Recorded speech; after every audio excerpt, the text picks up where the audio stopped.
আরে দাঁড়াও দাঁড়াও, একটু ধৈর্য ধরো, বলেছিলাম তো সব কিছু শেয়ার করবো, অবশ্যই শেয়ার করব। তো এটা হলো আমরা কলকাতা এয়ারপোর্টে পৌঁছে গেছি, আর এয়ারপোর্টে পৌঁছানোর পর যে বাইরের দৃশ্যটা সেটাই তোমাদের সাথে একটু শেয়ার করছি। এটা হচ্ছে কলকাতা এয়ারপোর্ট। আর এই দেখো আমরা এই প্লেনটা করে আসার পরে এর মধ্যে কিন্তু সমস্ত লাগেজগুলো এর ভেতরে করে উঠিয়ে প্লেন থেকে বার করছে, তারপরে কিন্তু আমাদের হ্যান্ড ওভার করবে।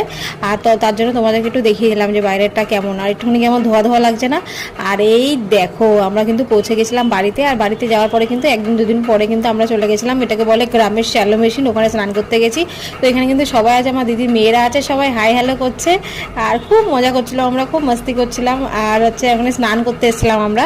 আর ও দেখাচ্ছে যে ও রিলস বানাবে, কোন গানে রিলস বানাবে, কীভাবে বানাবে সেটাই আমাদের সাথে শেয়ার করছিল। আর তাই আমার বোন বলছে কি যে তুই কীরকম যেন বলেছিস না কোন গানে রিলস বানাবি, তো সেই রিলসটা আমাদের দেখাচ্ছিলো যে এমন করে বানাবো।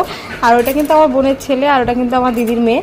তো আমরা সবাই কিন্তু স্নান করছিলাম, খুব মজা করছিলাম। বাকিটা পরের ভিডিওতে, আজকের মতো এখানেই টাটা। ভালো লাগলে